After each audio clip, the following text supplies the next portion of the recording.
The early 20th century was not a good time for breweries. Why, folks? Well, the temperance movement was starting to gain some steam. And to keep things alive in that time, many breweries expanded their offerings into things like cheese, candy, and non-alcoholic malt beverages. One of these breweries that fell on hard times was the Minneapolis Brewing Company. And it started a subsidiary called the Golden Grain Belt Juice Company, which was in the business of manufacturing and buying and dealing non-intoxicating beverages. Their primary product... Blap! You're going to have to edit, Joe. Fuck you! I'm not editing that. I'm leaving it all in. Their primary product was near beer, a malt beverage with no more than 0.5% of alcohol. But they were able to survive this time. Minneapolis Brewing Company was bought by a bigger brewer, and to this day, they are able to get back to what they know how to do well in beer and that lovely brew. Their most popular these days, it's the Grain Belt Premium Beer.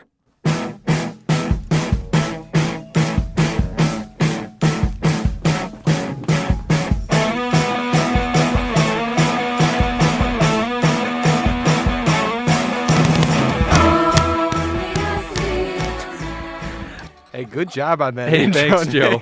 I nailed it. First take. First take, best take. Oh, I forgot to do the crack.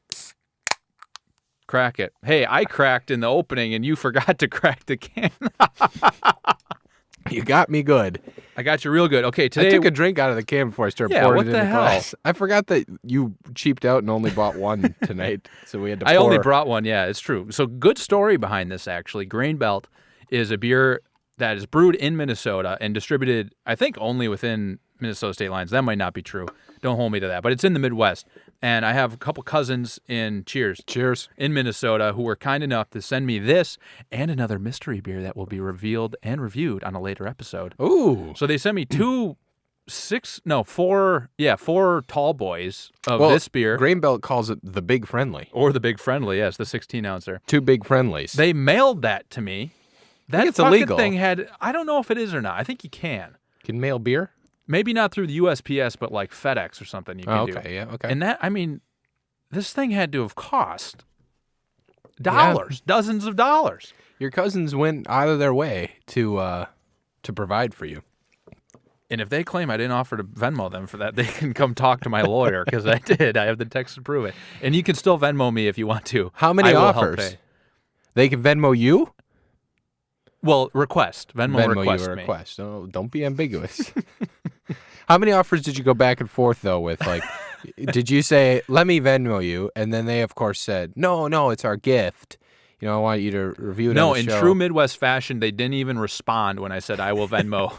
Well, you need to offer again, I think. Maybe one more time? Do it right now. One more time? This is also a formal offer. Jackie and Eric, if you want to me to chip in on that beer you generously, or pay in its entirety, that you sent me and sent the Cold Cans boys, I would be happy to pay for it.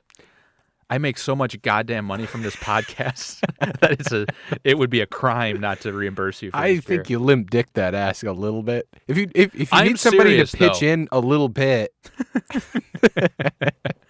I clarified. I'll pay for the whole thing. I'm not like They don't Joe want your when money. we're buying beers for Cold Cans each week. Whoa. Wait, I what get have I that done? Venmo faster than the checkout line goes at QFC, which means pretty slow, actually. I submit Venmo requests or do payments through Venmo immediately, which does look like I'm desperate for that. I few know, but bucks. it's so you don't forget. It's so I I get don't it. forget. I get also it. pay people Heaven immediately. forbid you forget that I owe you $2 for a case of fucking I know you're looking for me to Bud forget Light. that you owe me $2. Joey's bit is also that his Venmo never works. It can receive money, but he can't send money on it. I still have that bug. That's too bad. That is Yeah. bad. I have personally contacted support on your behalf. Me too, and they won't do anything about it. So then what, instead, if I owe you money, I have you send me the amount of money I owe you. That fixes so I the remember. bug. Well, Yeah, so yeah. then I remember, and then I'll pay you that. We're all here so Joey can remember. All right. So if let's say I owe you lend me $25. Sure. So you give me the $25 in cash. I say Venmo me $25 so I remember. And then you Venmo me that $25. Then I give you your $25 in cash, and we're all square and even. Okay. I think it makes sense. Let's just move on. Don't think about it too critically.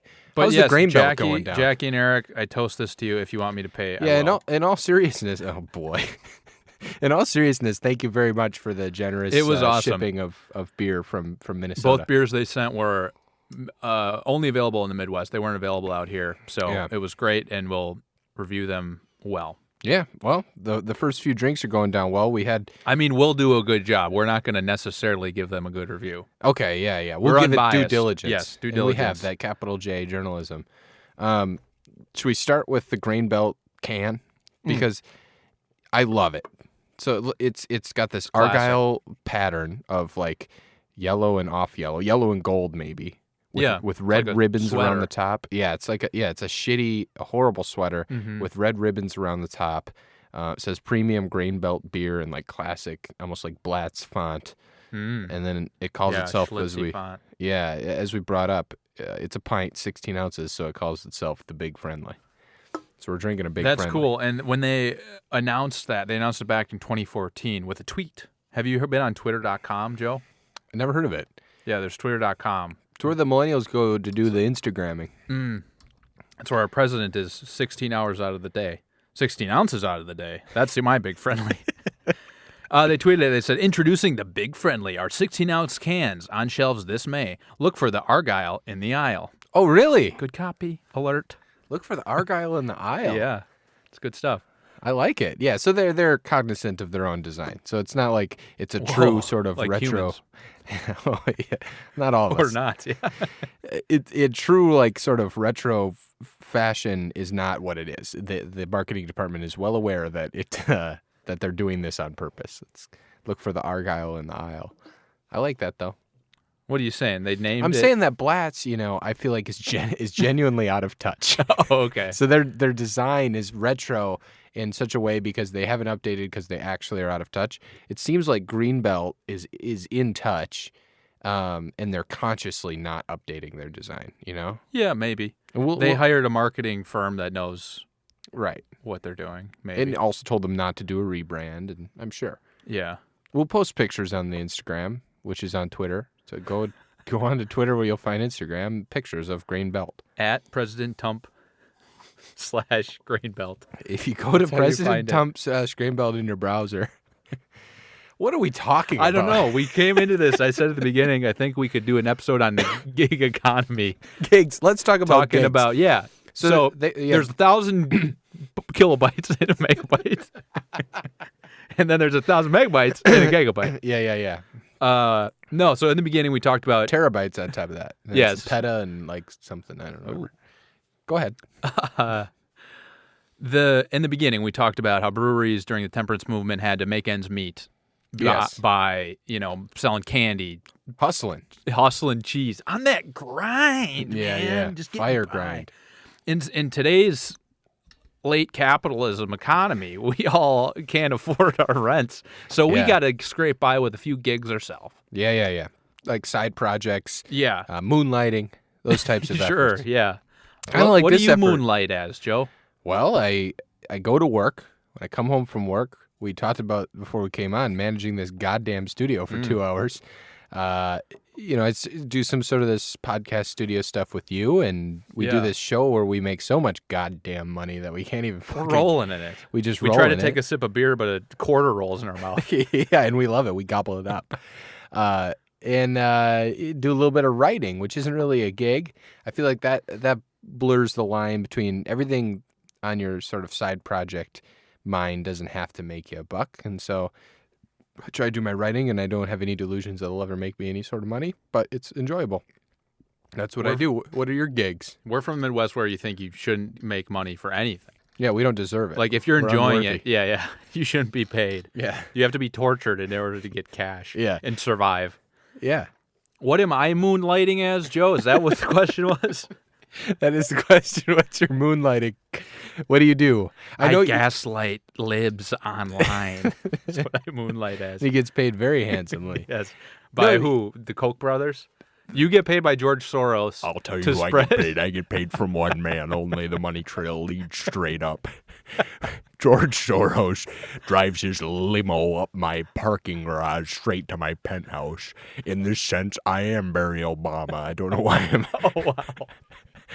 It's my... I don't know why I said my penthouse. Wait. Jesse Ventura a liberal? No. No, I'm not a liberal. I'm a big fan of the show, I must add. I say that every time I come onto the show. Yeah.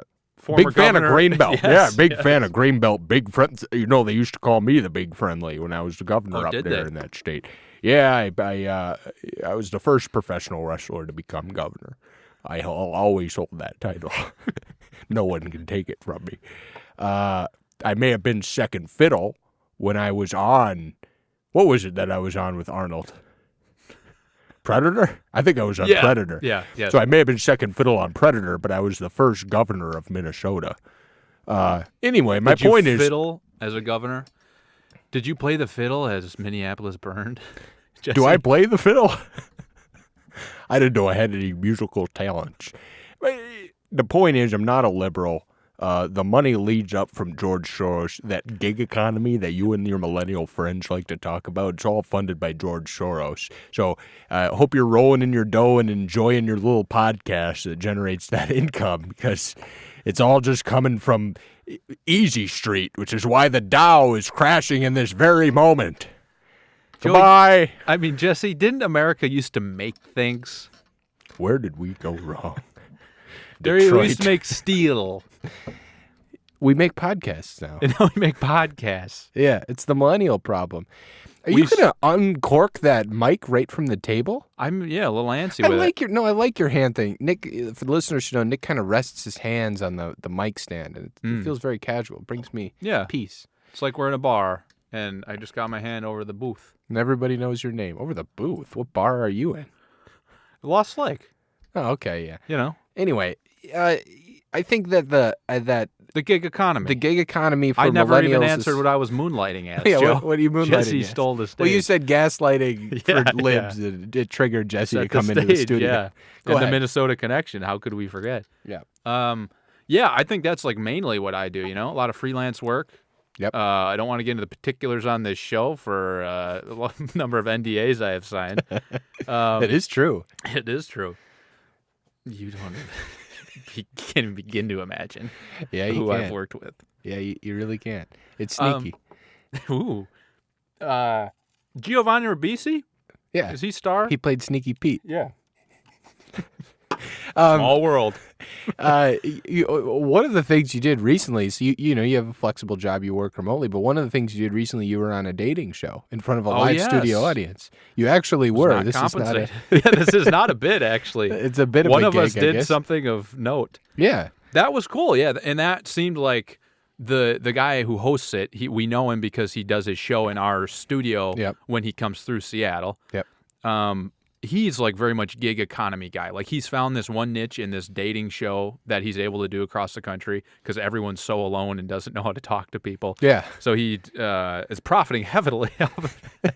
Should we give his name out? Do we have to keep it all secret? I was trying to wonder why we were skipping around it. No, leave the mystery alive. Okay. We'll just let the mystery be. So he does this show. He's making money off it, but then he comes and does a live tour. And he came up to Seattle. He did a show where there was a bunch of relationship experts on the show, and you. And me. And I was on the panel.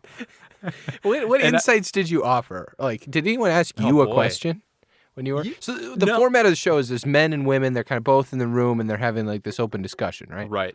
Right. And the main guy he's a friend of us in the studio. Yeah. We like him. Yep. He's in the crowd asking people, like talking to people, putting the mic in front of them, getting them questions, and then he'll bounce stuff off of us on stage. There are about 6 of us on the stage. Okay. So he's 4 people in the audience. You for the answer. Decent amount of people in the audience, 40 or 50 in the audience. And he comes to us like if he just wants to bounce something off. And no one like specifically asks us questions. We like comment on things, you know? Yeah. And so this one, for example, give me some of that classic Patri wit. Hey, you want to hear a classic Patri zinger? Well, listeners can't quite see what you were doing here, but the cap is on backwards and the eyebrows are raised. So here's the gambit. They pull out the phone of this nice gal. Okay. And he's like, let me see that Bumble profile. Okay. And so she pulls it up, and he says, all right, 39 years old, name redacted, interests. He didn't say redacted. I don't remember what the name was. He reads her Bumble profile, which if you don't know, Bumble is a dating app where women have to make the first move. Anyway, he reads her whole description. We can't see the pictures, obviously. But then he asks us for our comments on it. And when he was reading it, it was like a block of text. And so I said, I always say, show don't tell. And so I'd be curious what the pictures look like. I adopted this persona too. Yeah, I'd be curious what Brooklyn the pictures Mike look or like. Curious what those pictures look like, and honey, give them to me after the show. But I would say cut down on the text, show some pictures that show that you're an individual and that you objectify you. No. Cut down on who you are as a person. Show the things that you say you value. Wow. Because she was saying like, I like to cook. I like hiking or whatever. Give me a picture. Don't tell me that. Show you out hiking. So that I know you're, and then I can infer it, and it puts a human element to right. it. And people don't want to read That's either good when they're advice. swiping and stuff. Like, it's not. Yeah, we don't have the attention span to read a couple The sentences. whole allure is that you don't have to think. You're just like, ooh, am I down to clown with this gal here? See, back in my day when I was dating and courting, we not only had to read a couple sentences about each other, we had to talk to each other. Gasp. We had to hang out with each other. OMG. Find friendship, kinship, find common ground. Shocked, scary face emoji. And nowadays, you guys are just emojiing back and forth on Twitter.com. 100 and fire. How's the beer going down? I don't even remember what got us on. Oh, yeah, your gig economy. You went on to this show with dating. Yeah. And they so bought you a cocktail, and that you got paid. Oh, yeah, well, that's a story for another day. But yeah, his thing is like, he's found this one thing that's hot right now. It's not a company that's giving him a 401k. It's not like he doesn't have health insurance through this podcast he created. Like, he made that for himself. He probably gets paid for appearing on other shows and things like that. So that's like basically the gig economy. And people who do freelance work online, they drive for Uber or Lyft. Uber fan of the show. Sponsor of the show. Yeah, really. Don't drink and drive. Get an Uber. Getting in an Uber. Yes. I think the common denominator of everything you're saying is we mentioned how the millennials are kind of into this gig economy and how we used to make steel and we used to make things. Honestly, the common denominator of everything you said is technology and the internet. Yeah. And back in the day, if you wanted to be in a pre-internet, if you wanted to be in the gig economy, you did have to make something, or you had to create like a startup that produced tangible goods or services. Like cheese or non-alcoholic beverages. Exactly right. Or the old standard grain belt. But in today's day, like, you can take advantage of the computers in our pockets and the globalization and the instant communication, and you can What's a computer?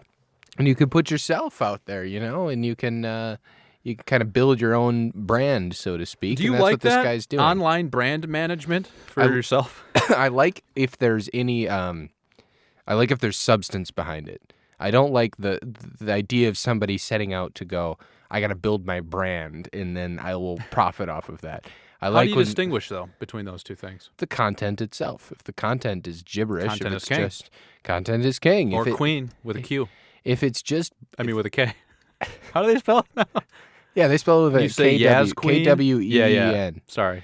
No, if you're out there sort of, let's say you're making things, or in the case of the guy you're talking about that's doing the dating show, he's producing, he's creating this podcast, he's going and doing live shows, like he's bringing real value. The business, yeah. And then he's maybe enhancing sort of his brand outside. Like, I want more people to know who I am and associate it with the stuff I make. Yeah. That I like. I don't like the people who think first, I have to enhance my brand, and then an afterthought is the stuff that they make. Right. How can I do the least amount of work to get this one thing to bolster my brand? To create this gig. But that's true. It's a good point that your personal brand is a big part of the gig economy, because you're selling yourself. Yeah, and you need people to associate with you and your name and who you are, or whatever alias you choose, with the thing that you're making and the quality of that thing.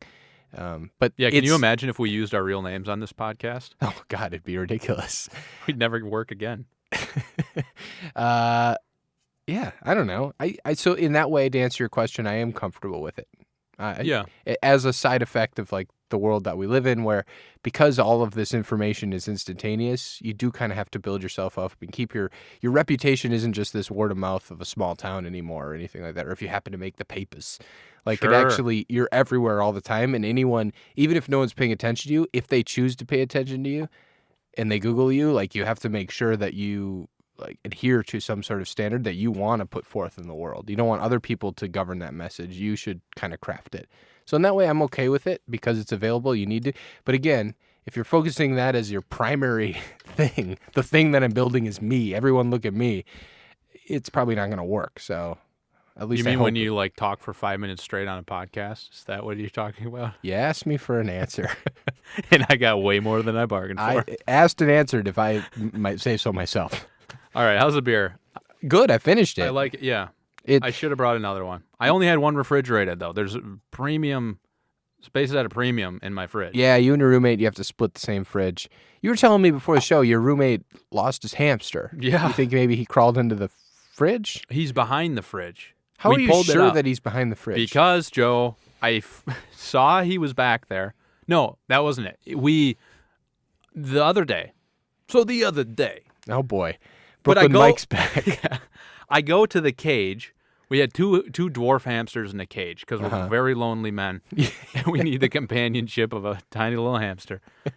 I go to the cage, and I notice that the top part on their little gazebo that the tubes go up to, and then they can hang out up top rather than down where they do their business, was missing an end cap. So it was just open.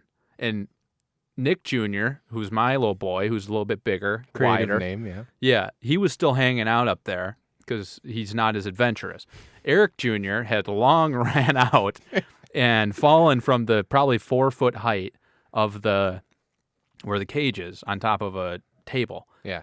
And then we didn't know how long he'd been out, and we were looking around. We didn't see him anywhere. Thought he could have been in our bedrooms where, hey, we don't clean. We're guys. Our bedrooms they're filthy. Nice. Fuck yeah. Yeah, mom's not around to tell me what to do anymore. Which makes the nights painful. I can't sleep without a couple dozen beers in my gut. But no, we eventually figured out that he might be behind the fridge, pulled the fridge out. He came scurrying out because his thing was But disturbed. you couldn't grab him. Couldn't grab him. He's so fast. He's just like his papa, Eric. So you think he's still nestling in back there? You're feeding him. And Oh, stuff, we know you're he is. telling me. Yeah, know he is. because Okay. we don't want him to starve and die. We want to get him back But in he's the cage. shitting back there and stuff. You Sure, guys got to. it's little pellets. I know, but it's gonna pile up. It's been how long now? Who could say? It's been. You told me 3 days. Couple days. Few Couple days. to many. That's Couple to how many, many that is. couple to many. Couple to many. Anyway, so fridge space is at a premium for you, and so you only brought one. So honestly, I kind of guzzled it down, which I think is the point of the Big Yeah. Friendly Grain Belt beer. I like it. Yeah, it's good. It's very nondescript. We kind of knocked like Tecate and stuff like that for being so run of the mill and nondescript, but this one really genuinely is. There's no taste, no skunkiness like Blad's. Oh, really? Yeah, I didn't get much. I actually think there is some kind of taste. Like something's lingering in my mouth, and it's nice. It's not a shit taste like with Tecate or something. Yeah, you're right. It's not like, again, it doesn't have that skunk flavor left over. Where, Yeah. like you feel like your breath is going to be bad just because you drank this beer. Like, I'd kiss my mom right now. That's Yeah. how good my breath is. No comment on that? I have no comment. Thanks for making it weird. Okay, the style is. Let's do the beer. Well, I was going to advocate. make a joke, but I can't. I didn't want to push it too She far. doesn't and I listen. didn't want to edit it out. I was We going to say didn't- I've we kissed your didn't edit mom out the- with oh, much nice. worse breath than this. That would have been funny. Oh, I said it now. Hey, Nick, I've kissed your mom with much worse breath than this. You son of a bitch. You better fucking edit that out. I'll edit it out. So, where do you think this goes then? The Big Friendly. We've got a new. Oh, no. Okay, so first beer advocate score. Yep. This has a 3.25 out of 5, which is okay. Yep. 573 ratings. Yeah, it's very fair. It's kind of run-of-the-mill stuff. So it seems like it belongs in the deplorables category. It's not mass market, but it's right there with all the... That category ranges from Coors Light down to Miller Lite, Michelob Ultra, Miller 64, Budweiser, Schlitz, Wait, you're Molson. saying it's in that I think so, territory? yeah. The deplorables? Yeah. You think it's higher? I like this better than Tecate. Really, but is Tecate in the right place? This feels, I guess, now that I scroll up a little bit, I see that our rankings, we have Rolling Rock and PBR and Iyengar and Heineken and Tecate all in there. You think this is better than Tecate? I do. It's not better than Tipsy Toboggan Okay. that I had. Okay. So you just going to put it ahead of Tecate? Sure. I don't care. I'm the one who doesn't care about the rankings this year. You're going to have to be ranking. Those tables have turned. I would say it pairs nicely with Tecate, but both now, Tecate and Grain Belt are going to be too high. Yeah, maybe. No, we didn't like Iyengar. Maybe PBR is ahead of those things. But you go down to Rolling Rock, Scheffenhofer. What's done is done. Guinness, Coors Light. Yeah. And it's the thing that maybe sets this apart is the branding and the can. Yeah, it's a cool can. It's Cool a Midwest can. beer.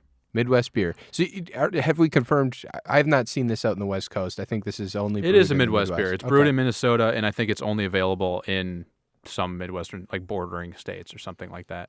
Okay. We're a little bit loose with the facts here. We play fast and loose. Okay. Yeah, so above Tecate, under Yeah, above Tecate, under Tipsy Toboggan. Yeah, I think that's a good fit for it. All right. I think that's a good spot for it. It represents something friendly. It was sent to me by my cousins, friendly and family, Lee. Hey, the big friendly. It's the big friendly. Thanks for stepping on my punchline. That was going to close up the show. Oh. Turn up the music. Hold on. Stop the music. Pour it back, and then I'll let you do it. Should I lead you into it, tee you up this time? No. Maybe we should end on something gig related. For it? Do a giggity joke. Do a Quagmire joke. Okay. What did Quagmire say, though? Did he just say giggity? Giggity. Yeah. Giggity. How about you make the friendly joke, and then I'll do giggity after it? So you say it reminds you of something. Do the same joke, say the big friendly, and then I'll go giggity, and then it'll end. Okay. Give me a beat. Give me not a beat. I'm not gonna rap it. I just mean give me a second. Give me a second to think. Okay. I'm not editing this out, so this is live. Oh, it's live. I was just on a hit comedy show on stage. I think I can do a little bit of live comedy show. Okay, let's do it. Yep. So, in this economy, you're going to have to do some gigs. You're going to have to find different ways to make money. But what you're never going to have to do is find a new way to drink beer, because the only way to do it is with your friends and family, Lees. Giggity.